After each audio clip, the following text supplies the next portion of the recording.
ইন্ডাস্ট্রিতে একটা নতুন টাইপের মুভি আসলে অবশ্যই ফার্স্টের দিকে সেটা মানুষের মনের মতো হবে না, বাট উনি আমাকে বলেছে যে তুমি মুভি কন্টিনিউ করো। আমার কাছে মনে হয় মিশ্র প্রতিক্রিয়া থাকাটা জরুরি। আমাদের মুভি ইন্ডাস্ট্রিটা কিন্তু আসলে ওভাবে গ্রো করছে, মানুষ আসছে, স্টিল দেখছে এবং একসেপ্ট করা শিখছে।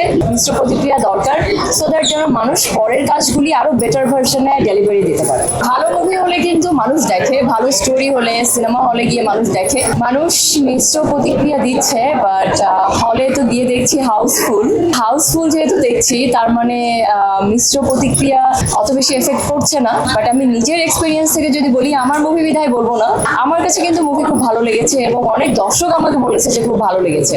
বাট যেহেতু এটা একটা ডিফারেন্ট জনরার মুভি এবং অনেক বেশি ডিফারেন্ট জিনিস আছে, তো ডিফারেন্ট জিনিস কিন্তু মানুষের একসেপ্ট করতে সময় লাগে। বাট ডিফারেন্টের জায়গা থেকে মানুষ আসছে, স্টিল দেখছে এবং একসেপ্ট করা শিখছে। যেমন আমার কাছে মনে হয় একটা বেবি যখন জন্ম নেয়, তারপরে কিন্তু আস্তে আস্তে বড় হয়, দেন বসা শিখে, দেন দাঁড়ানো শিখে। তো আমাদের মুভি ইন্ডাস্ট্রিটা কিন্তু আসলে ওভাবে গ্রো করছে, অ্যাকশন ফিল্মের সাথে, ড্রামার সাথে, একটা মিউজিকের মুভিও আসছে। তো আস্তে আস্তে করে কিন্তু এটার গ্রোথের জায়গাটা বাড়ছে। তো সেই জায়গা থেকে আমার কাছে মনে হয় মিশ্র প্রতিক্রিয়া থাকাটা জরুরি। আমার কাছে মনে হয় যে দেখেন, যেটা বললাম আপনাকে কিছুক্ষণ আগে, একটা ইন্ডাস্ট্রিতে একটা নতুন টাইপের মুভি আসলে অবশ্যই ফার্স্টের দিকে সেটা মানুষের মনের মতো হবে না, মানুষের মিশ্র প্রতিক্রিয়া হবে বা হচ্ছে। এবং আমার কাছে মনে হয় এগুলি করবার আসলে এইগুলি মিশ্র প্রতিক্রিয়া নেওয়াটাও আসলে একটা অ্যাবিলিটি, এবং সেই অ্যাবিলিটি যদি যে মানুষের থাকে, সেই অ্যাবিলিটি থেকেই কিন্তু মানুষের গ্রোথ হয়, একটা ইন্ডাস্ট্রির গ্রোথ হয়। তো সেই জায়গা থেকে আমার কাছে মনে হয়েছে মিশ্র প্রতিক্রিয়া দরকার, সো দ্যাট যেন মানুষ পরের কাজগুলি আরো বেটার ভার্সনে ডেলিভারি দিতে পারে। ভাইয়া, আমার পরিবারের কেউ এখানে নাই, সবাই ঈদ করতে গিয়েছে। আমি আমার আম্মুর জন্য অধীর আগ্রহে বসে আছি। আমার আম্মু আসলে আমার আম্মুকে পাশে বসিয়ে আমি বাংলা মুভি দেখি, মানে আমার ফার্স্ট মুভি দেখতে চাই।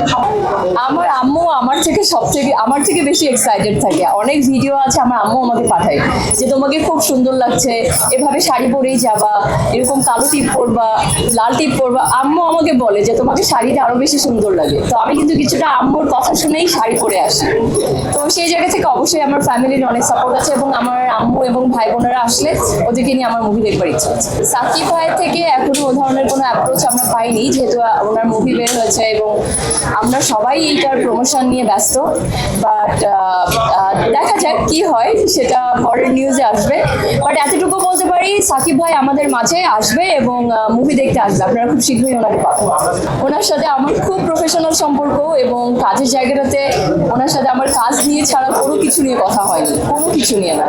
বাট উনি আমাকে বলেছে যে তুমি মুভি কন্টিনিউ করো, তোমাদের মতো আসলে নতুন নতুন অ্যাক্ট্রেসের আসা উচিত, তাহলে জায়গাটাতে আমরা নতুন নায়িকা পাবো এবং ইন্ডাস্ট্রিতেও নতুন নায়িকা আসবে এবং দর্শকও নতুন নায়িকা দেখতে পাবে সিনেমা হলে।